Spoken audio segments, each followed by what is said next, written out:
კი, რუსეთის შეიარაღებული ძალების მოქმედებებში გარკვეული დაურწმუნებლობის შექმნა. რაც ფრონტზე ხდება, თითქოს საერთოდ გვერდზესევე, მაგრამ იქ ხო ბიჭებს ყოველდღე უტევენ. ყოველდღე.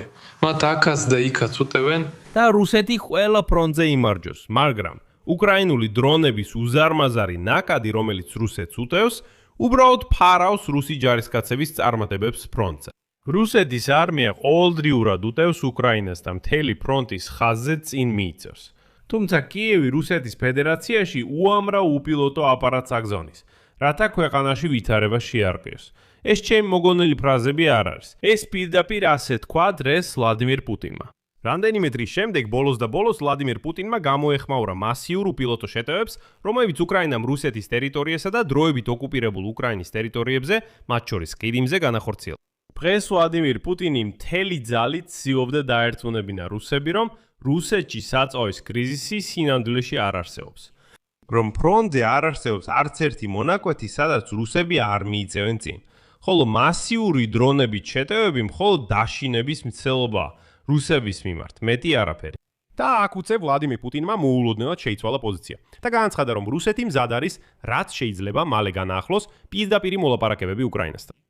და რუსმა სამხედრო კორესპონდენტებმა მოულოდნელად დაიწყეს კვირილი იმის შესახებ, რომ უკრაინის შეიარაღებული ძალები ყირიმში სადესანტო გადასხმას ამზადებენ. და რაც საინტერესოა, დღეს ფედერალურ უსაფრთხოების სამსახურში განაცხადეს, რომ კი ვლადიმირ პუტინს პირადად მოუწევს შეხვედრა ვლადიმირ ზელენსკისთან. იმიტომ რომ მათი აზრით ის ტერორისტია, მაგრამ სხვა პრეზიდენტი უკრაინას არ ხავს. როგორც ხედავთ, უკრაინის პრეზიდენტის არალეგიტიმურობის საკითხი უკვე სადღაც მეათე პლანზე გადადის.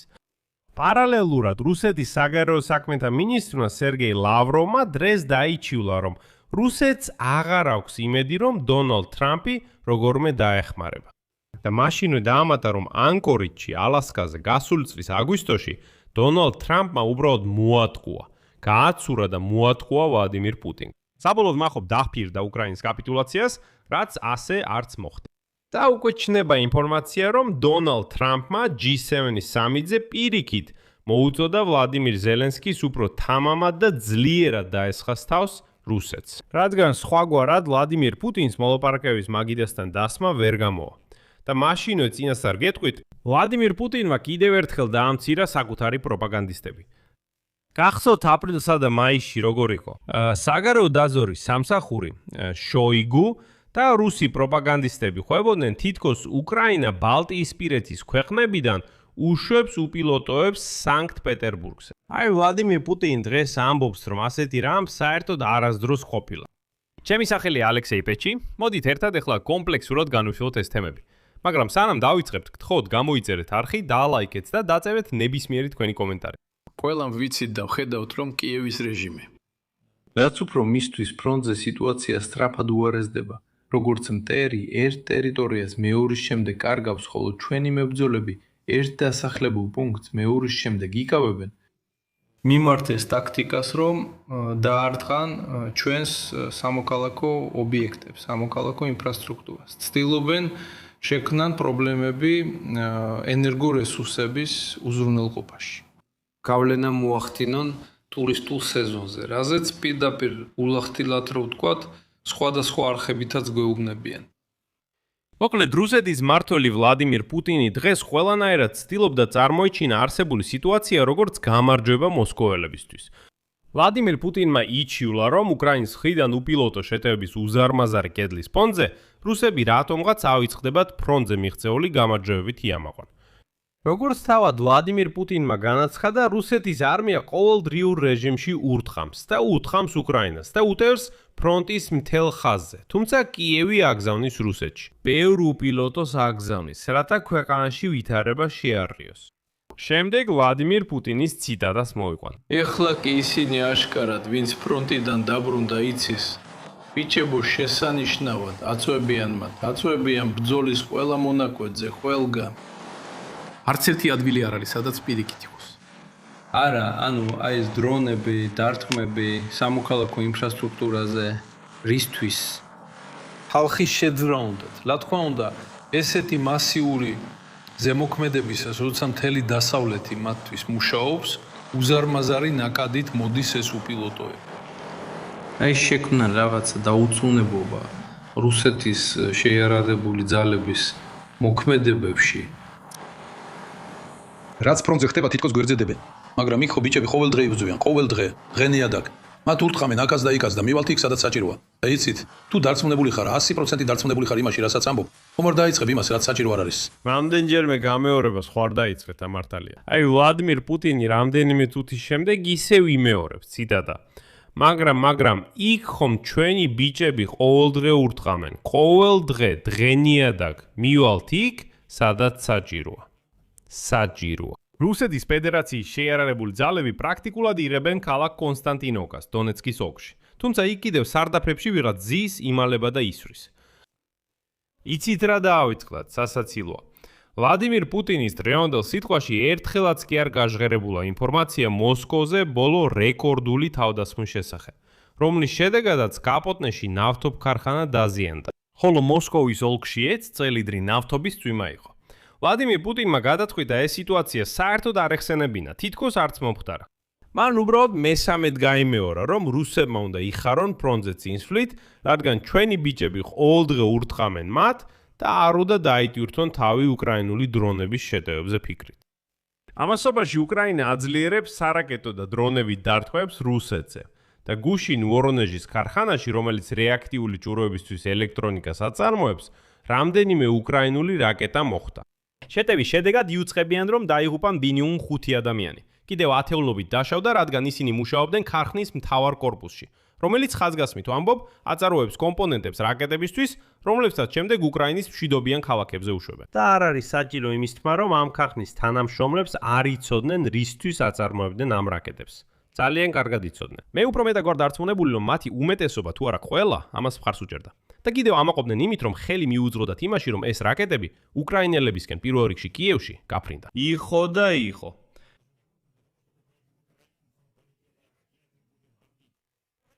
ამ ქარხნის მთავარი კორპუსი სრულად განადგურებულია. მანამდე რუსეთის ფედერაციის თავდაცვის სამინისტროს 18 ივნისის ანგარიშის მიხედვით, რუსეთის სააერო თავდაცვის საშუალებებმა ერთ დღეში ომის განმავლობაში რეკორდული რაოდენობა 992 თვითმფრინავის ტიპის დრონი გაანადგურეს, რომლებიც რუსეთის მიმართულებით იყო გაშვებული.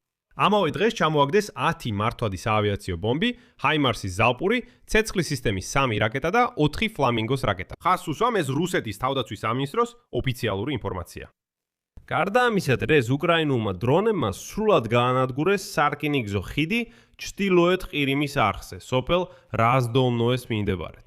ამის შესახებ უკრაინის სპეციალური ოპერაციების ძალებმა განაცხადეს. SSO-ში განაცხადეს ეს, რომ ციტატა, ეს იყო ოკუპანტების სტრატეგიული სამხედრო ლოგისტიკური არტერია. ობიექტი გამოიყენებოდა რუსეთის ჯარების მომარაგებისთვის, სამხრეთის მიმართულებით, ასევე ყირიმის სამხედრო ინფრასტრუქტურის უზრუნველყოფისთვის. მაგრამ დღეს საინტერესო იყო იმის ხურება, როგორ ვლადიმირ პუტინი, იცით, უბრალოდ ერთი უკიდურესობიდან მეორეში გადადიოდა. და ერთ მომენტში, როცა მის სიტყვებს უსმენდი, დავიწყე ეჭვი. საერთოდ საღგონებაზეა? ეს საერთოდ ადამიანია? რა არსებაა ეს ჩვენ სინაში? საქმე იმაშია, რომ თავიდან როცა ამ ფრონტზე მიღწეულ წარმატებებზე ყვებოდა და რამდენჯერმე იმეორებდა ამ ფრაზას, ბიჭები ყოველდღე უკრაინას ურტყამენ, სწორედ ამ მომენტში ვლადიმირ პუტინმა განაცხადა, რომ უკრაინასა და რუსეთს შორის მოლაპარაკებების წინაპირობა არ არსებობს. და ის ამბობს, ჩვენ არანაირი მოლაპარაკება არ გვჭირდება. ჩვენ სამხედრო გზით მივახცევთ სპეციალური სამხედრო ოპერაციის მიზანს. კიდევ რამდენიმე ასეული ათასი რუსი ივანი მოგდება წმინდა უკრაინულ მიწაზე და გავაგრძელებთ. შემდეგ კი დაიჩიულა, რომ უკრაინის პრეზიდენტის ვლადიმირ ზელენსკის წერილი, რომელიც უკრაინელმა ლიდერმა 4 ივნისს მისწერა რუს დიქტატორს, ციტატა, არ ქმნის დიალოგის წინაპირობებს, არამედ უფრო აწყენ ინამას და მხოლოდ აძლიერებს მტრობის ცეცხლს. ხო და ვოლოდია პუტინი განაცხენდა. მაგრამ რამდენიმე საათი გადის და თითქოს იგივე ვლადიმირ პუტინი აცხადებს, რომ რუსეთი მზად არის დიალოგისთვის უკრაინასთან ნებისმიერ დროს სტამბოლის შეთანხმების საფუძველზე. მაგრამ შემდეგ უბრალოდ ქაოსი იწყება. არ ვიცი, ან ვერ მოაგროვა აზრები, ან ბოლომდე ვერ გაიგო რა უნდა ეთქვა. შემდეგ კი პუტინის ციტატას ახმოვანებენ. მე ამას განვიხილა. რუსეთი მიუხედავად ამისა, როგორც არაერთხელ თქმულა, მზად არის მშვიდობიანი მოლაპარაკებებისთვის უკრაინასთან, მზად არის იმ შეთანხმებების საფუძველზე, რომლებიც ჯერ კიდევ სტამბოლში იქნა მიღწეული. და შეგახსენებთ, მაშინ ისინი უკრაინის დელეგაციის მიერ იქნა პარაფირებული. ესე იგი, ყველაფერი მათთვის მისაღები იყო. არ ვხედავ საფუძველს, რომ ჩვენი მხრიდან ამ შეთანხმებებს გადავუხვიოთ. მაგრამ იმ შეთანხმებების საფუძველზე, რომლებიც სტამბოლში იქნა მიღწეული, იმ მოდალობების საფუძველზე, რომლებიც ანკორიჩში განიხილებოდა და რაც თავადია რეალობების საფუძველზე, რომლებიც ადგილზე არსებობს. ასევე იმ პრინციპების საფუძველზე, რომლებიც რამდენიმე წლის წინ საგარეო საქმეთა სამინისტროში ჩემი გამოსვლის დროს ჩამოვაკალიფე. თუ ვერ გაიგეთ, ვლადიმერ პუტინმა ფაქტობრივად 4 სხვადასხვა მოლაპარაკების ფორმატი დაასახელა და თითქოს ყველა მათგანისთვის ბზად არის. მაგრამ შემდეგ იმავე წინადადებაში დაამატა, რომ ჩვენ ბრძოლას ვაგრძელებთ. მაგრამ აქ რაღაც იცვლება, აშკარად რაღაც იცვლება რუსეთის ასეთ წოდებულ პოლიტიკურ ისტებლიშმენტში. იმიტომ რომ ფედერალური უსაფრთხოების სამსახურის დირექტორმა, რუსეთის ფედერაციის ფედერალური უსაფრთხოების სამსახურის ხელმძღვანელმა ალექსანდრ ბორტნიკოვმა დღეს მოულოდნელად აღიარა და საჯაროდ განაცხადა, რომ ვლადიმერ პუტინს მოუწევს ესაუბროს სწორედ ვლადიმერ ზელენსკის და არა ვინმე სხვას. ეს ყველა საუბარი უკრაინის პრეზიდენტის არალეგიტიმურობაზე სრული სისულელეა ღარიბი რუსებისთვის, ჩვეულებრივი ბრბოსთვის, რომ ბრბოს საღამოს სამზარეულოში სალაპარაკო ჰქონდეს. შემდეგ მოვიყვან ბორტნიკოვის ციტატას. ზელენსკი რა თქმა უნდა ტერორისტია, მაგრამ იქ სხვა არავინ არის, ვისთანაც ამ ეტაპზე შეიძლება საუბარი. სწორედ ის იღებს შესაბამის გადაწყვეტილებას. როგორც ხედავთ, ზელენსკის არალეგიტიმურობის შესახებ ყველა ეს საუბარი მხოლოდ დაუბანელ რუსებს დარჩათ სალაპარაკოდ. მაგრამ რის საფუძველზე სურს ვლადიმერ პუტინს მოლაპარაკებების წარმოება? მოდით აქ შევჩერდეთ, რადგან ესეც საინტერესო მომენტია. პირველი რაც მან დღეს ახსენა იყო სტამბოლის შეთანხმებები. ეს ის შეთანხმებებია, რომლებიც თითქმის ხელმოწერილი იყო 2022 წლის მარტში. ისინი გულისხმობდა უკრაინის მუდმივ ნეიტრალურ სტატუსს, ნატოში გაწევრიანებაზე უარს, უკრაინის შეიარაღებული ძალების სრულ შეზღუდვას, უცხოური სამხედრო ბაზების განთავსების აკრძალვას და ცალკე მოლაპარაკებებს ხირიმზე. გარდა ამისა, მოსკოვი იმ შეთანხმებების ფარგლებში დაჟინებით მოითხოვდა არსებით შემცირებას. უკრაინის არმიის და დასავლეთის უფლების შეზღუდვას კიევს სამხედრო დახმარება აღმოუჩინოს. ანუ ამბობს, არმია არ გექნებათ, რაკეტები არ გექნებათ, ტანკები არ გექნებათ, არაფერი არ გექნებათ და აიღეთ ვალდებულება, რომ დასავლეთისგან სამხედრო დახმარებასაც არ მიიღებთ. მაგრამ იმის გამო, რომ 2022 წლის გაზაფხულისგან განსხვავებით, ეხლა უკრაინა უბრალოდ ანადგურებს ქარხნებს, სამხედრო ქარხნებს, ნავთობ გადამამუშავებელ ქარხნებს რუსეთის ტერიტორიაზე. და რადგან უკრაინა უკვე პირდაპირ მოსკოვს უტევს, რადგან მოსკოვში უკვე ცეცხლია, რადგან ყირიმი უკვე მალე რუსეთისგან მოწყვეტილი იქნება, როგორც ხედავთ, ის მოლაპარაკების ფორმატი უკვე აღარ არის აქტუალური. ეს ხომ აშკარა.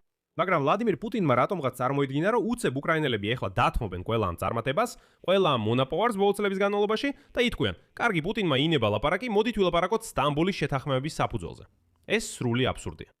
და აქ უკვე გამელუტებულ დიქტატორ პუტინს ნამდვილად დროა გამოიურიძოს და დღეს უკრაინის მუდმივმა წარმომადგენელმა გაეროში, ანდრეი მელნიკმა, გაეროს უშიშროების საბჭოს ფთომაზე მნიშვნელოვანი განცხადება გააკეთა. ის ამბობს, ბიჭებო, უკრაინამ შეიძლება გადახედოს თავის წინადადებას რუსებთან ცეცხლის შეწყვეტის შესახებ ფაქტობრივი ფრონტის ხაზღაზის გასწვრივ. შემდეგ მოვიყვან მის ციტატას. უკრაინა მზად არის პირდაპირი მოლაპარაკებისთვის რუსეთთან, რათა უზრუნველყოფილ იქნას სამართლიანი და მდგრადი მშვიდობა გაეროს წესდების შესაბამისად. მაგრამ ჩვენი მოთმინება უსასრულო არ არის. თუ უშიშროების საბჭო გააგრძელებს მოლოდინის პოზიციაზე დარჩენას, არ გამოურიცხავ, რომ უკრაინამ შეიძლება გადახედოს და შეცვალოს თავის წინადადება. ცეცხლის შეწყვეტა ფაქტობრივი ფრონტის ხაზის გასწვრივ უკვე დიდი კომპრომისია. და აი მელნიკმა აღნიშნა, რომ უკრაინამ შეცვალა ომის დინამიკა, რომელიც უკვე მეხუთე წელია გრძელდება რუსეთის იმპერიაზე ბოლო დარტყმების წყალობით. მისი თქმით, დააზიანეს და დაარტყეს დაახლოებით 40 რუსული ნავთობ გადამამუშავებელი ქარხანა. ეხლა იუწყებიან, რომ უკვე 25% დაეცა ნავთობ გადამუშავების დონე რუსეთში. და საქმე იქამდე მივიდა, რომ რუსეთი იწყებს ბენზინისა და დიზელის იმპორტს სხვა ქვეყნებიდან. ანუ ქვეყანა, რომელსაც ბენზინგასამართ სადგურს ეძახდნენ, ეხლა თვითონ ქვეყანა დაეხეთება და მათხოვრობს. მოგცეთ გთხოვთ, ცოტა ბენზინი მაინც. ეს იმ ფონზე, რომ ბელარუსი და ყაზახეთი უკვე ექსპორტირებენ თავიანთ ბენზინს დაუბანელ რუსებს. კარგი, კიდევ რას სთავაზობს ვლადიმერ პუტინი მოლაპარაკებების საფუძვლად? და დღეს მან შესთავაზა მოლაპარაკებების წარმოება, აი მეორე პუნქტი, იმ ანკორიჯის სულისკვეთების საფუძველზე. მაგრამ ახაც ჩავარდა. დღეს რუსეთის ფედერაციის საგარეო საქმეთა მინისტრმა სერგეი ლავროვმა განაცხადა, რომ რუსეთი აღარ მიიჩნევს ამერიკის შეერთებულ შტატებს ობიექტურ შუამავლად უკრაინასთან მოლაპარაკებებში. და მიიჩნევს, რომ დონალდ ტრამპის ადმინისტრაცია შორდება ანკორიჯში მიღწეულ შეთანხმებებს, რომლებიც არავის უნახავს. შემდეგ ლავროვის ციტატა. რაც შეეხება შეერთებულ შტატებს, მათი ქმედებების შეფასებით, ისინი თითქოს უარს ამბობენ ობიექტური შუამავლის როლზე პრეტენზიაზე და მიხვებიან იმავე კურსს, რომ გაზარდონ სანქციების ზეწოლა რუსეთის მიმართ. ასევე სრულიად დაიწყებულია დონალდ ტრამპის განცხადება. ვლადიმირ პუტინთან ალასკაზე შეხვედრის შემდეგ გაკეთებული დონალდ ტრამპის განცხადება, რომ უკრაინაში საჭიროა გრძელვადიანი მშვიდობა და არა რამდენიმე წლის ძავი, შემდეგ იგივე ლავროვმა დაიწყო манипуლირება, თითქოს გაეროს უშიშროების საბჭოში განიხილება ცეცხლის შეწყვეტის საკითხი და არა ომის დასრულება. საბოლოოდ სერგეი ლავროვმა ისაუბრა თავის ეჭვებზე, რომ ვლადიმირ პუტინსა და დონალდ ტრამპს შორის ანკორიჯში გასული წლის აგვისტოში გამართული შეხვედრა. გასული წლის შეხვედრა მოთხოვება იყო, რათა დრო მოეგოთ კიევისთვის დამატებითი იარაღის მიწოდებისთვის. ამიტომ ლავროვი ვარაუდობს, რომ მოცეკვავე ჯუჯა ვლადიმირ პუტინი ისევ მოათხოვეს და გადააგდეს, როგორც ბოლო სულელი. შემდეგ ლავროვის ციტატა. იცით, მე არ მინდა ვიფიქრო, რომ ალასკა, ისევე როგორც ევროპული ქმედებები, განზრახული იყო კიევის რეჟიმის ხელახალი შეიარაღებისთვის დროის მოსაგებად. არც კი მინდა ამაზე ვიფიქრო. მაგრამ სინამდვილეში ისე გამოვიდა, როგორც გამოვიდა. უკვე ბაიდენის ყველა სანქციის გაგრძელების გარდა, უკვე მიღებულია არც თუ მცირე სანქციების პაკეტი ტრამპის ადმინისტრაციის მხრიდან რუსეთის წინააღმდეგ. აი ესე, დღეს ჩემს Telegram არხზე ამ თემაზე პატარა პოსტი დავწერ. მე მიკვირს რუსების სიბლიკვე, რომლებიც მაინც უყურებენ ჩემს გამოშვებებს.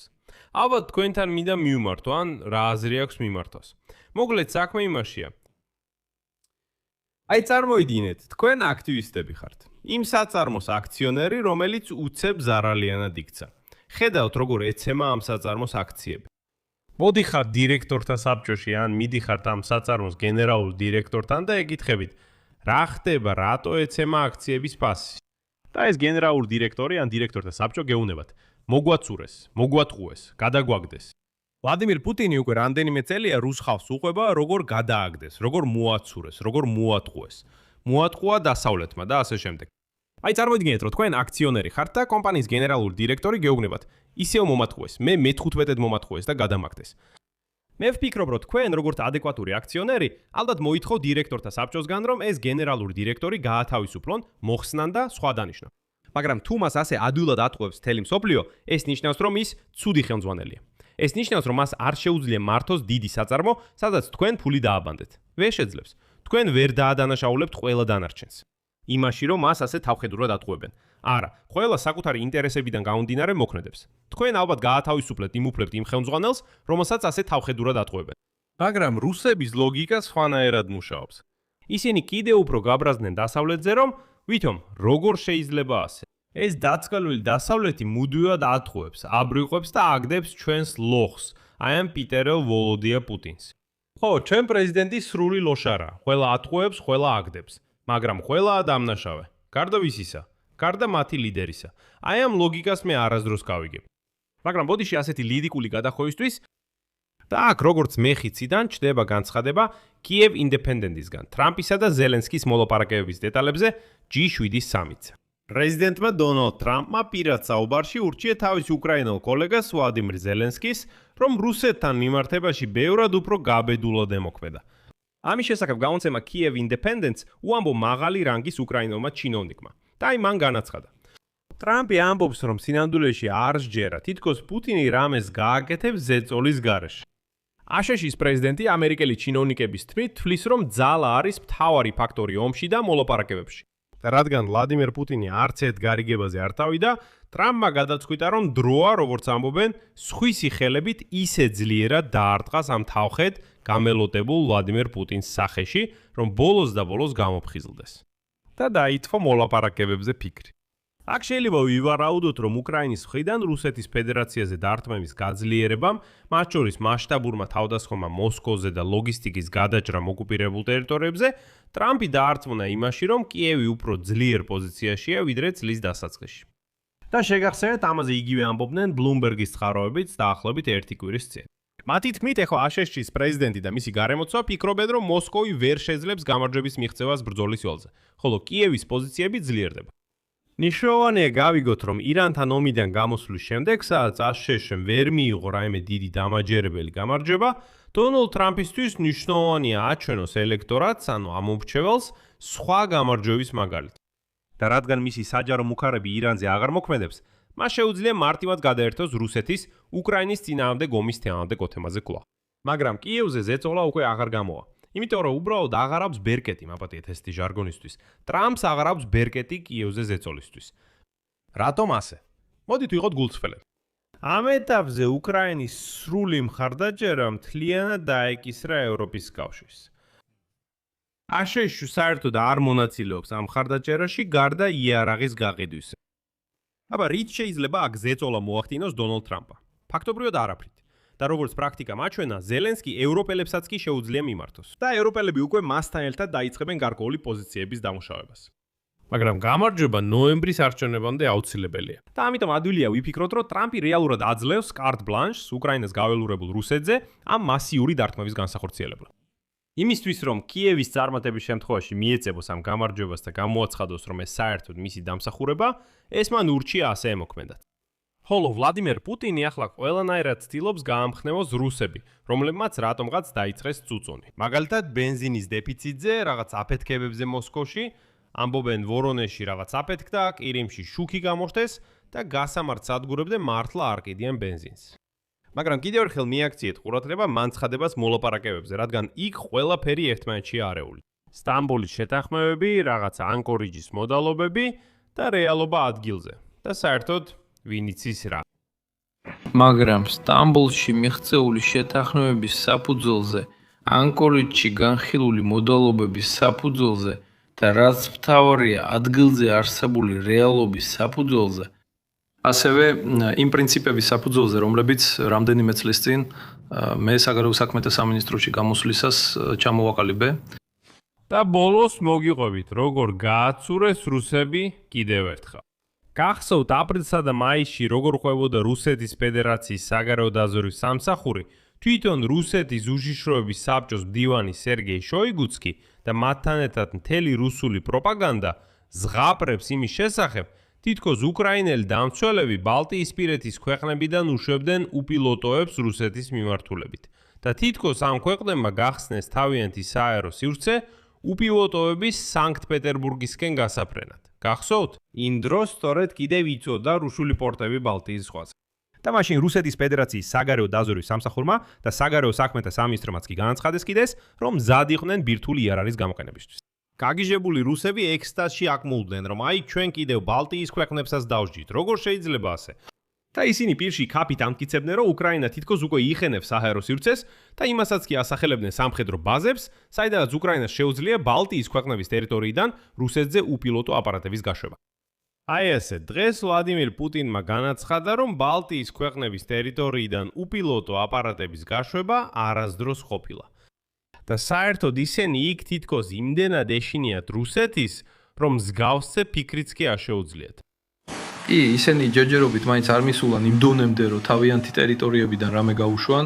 ისინი ხვდებიან, რომ საპასუხო დარტყმა იქნება, რადგან ეს ყველა მესმის, ან სულაც უნდა ესმოდეს.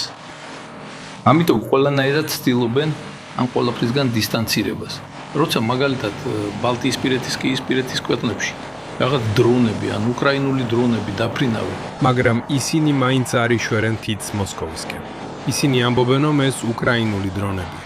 შეცდომაა იქ, სისტემაში ხარვეზია, რამე ხორებუა, კიდე რაღაცა. მაგრამ ჯერ იქამდე არ მისულან, რომ თავიანთი ტერიტორიიდან პირდაპირ გაუშვან.